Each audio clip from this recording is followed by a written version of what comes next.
ஒரு திரைப்படத்துக்கே போறோம்னு வச்சுக்கோங்க, இந்த திரைப்படத்துல கிளைமேக்ஸ்ன்றது கடைசியா தான் இருக்கும். எப்படியுமே நீங்க ஒரு 2 மணி நேரம் இருக்கத்தானே போக போறீங்க, எல்லாம் பார்க்கத்தானே போறீங்க. அதனால போய் உட்கார்ந்த உடனே கிளைமேக்ஸ் முதல்ல போட்டுருவோம். அதை கிளைமேக்ஸ் எல்லாம் பார்த்துட்டு அதுக்கப்புறம் அந்த படத்தை அவர் எப்படி டைரக்ட் பண்ணிருக்காரு, எப்படி எல்லாமே நம்ம பார்த்து மெதுவா அந்த திரைப்படத்தை பத்தி எப்படி வேணாலும் நம்ம அதை பத்தி கருத்து சொல்லிக்கலாம்னு சொன்னா அது அவ்வளவு தூரம் சரியா இருக்குமா? எனவே என்னுடைய கருத்து என்னன்னா, கிளைமேக்ஸே பார்க்காம மக்கள் போயிடுற கவலையில் நான் சொன்னேன். இல்ல கிளைமேக்ஸ் யாருமே பார்க்க மாட்டாங்க. கிளைமேக்ஸ் நிச்சயமா பார்ப்போம். உங்களுடைய கிளைமேக்ஸ் பேரவைத் தலைவர் முடிச்சிடறேன்.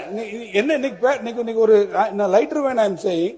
எதை முதல்ல சொல்லி எதை பின்னால சொல்றதுன்றது காலையில வந்த உடனே அவர் பள்ளிக்கல்வித்துறை அமைச்சரை நீங்க பதில் சொல்லி அப்புறம் நீங்க பேசுங்க கேட்டுங்க அப்படின்றீங்க.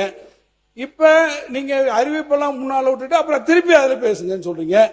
பேரவைத் தலைவர் தூங்கிட்டும் படுத்துக்கிட்டும் கொத்திக்கிட்டும் படுத்துக்கலான்ற ஒரு முடிவுக்கு பேரவைத் தலைவர் வந்து விட்டீர்களா என்பதை நான் அறிய விரும்புகிறேன்.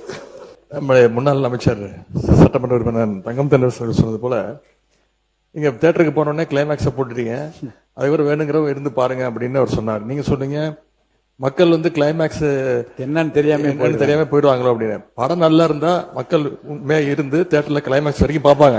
நீங்க சொல்றதை பார்த்தா இந்த படம் எப்படியும் ஓடாது, இந்த படம் நல்லா இருக்காது, அதனால முதல்ல கிளைமேக்ஸ் போட்டுருவோம் அப்படின்னு சொல்ற மாதிரி இருக்கு.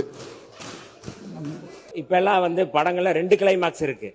முதல்லையும் கிளைமேக்ஸ் இருக்கு, பின்னாடியும் கிளைமேக்ஸ் இருக்கு. எப்போ ஒரு மாற்றத்தை விரும்ப வேண்டும், மாற்றங்கிறத விரும்பணும். நீங்க ஆட்சி மாற்றத்தையும் விரும்ப மாட்டீங்க, நடைமுறை மாற்றத்தையும் நீங்க விரும்பல அப்படின்னா எப்படி அது சரியா இருக்கும்? அறிவிப்புகள் ரொம்ப முக்கியமானதாக தான் நான் பாக்குறேன். நான்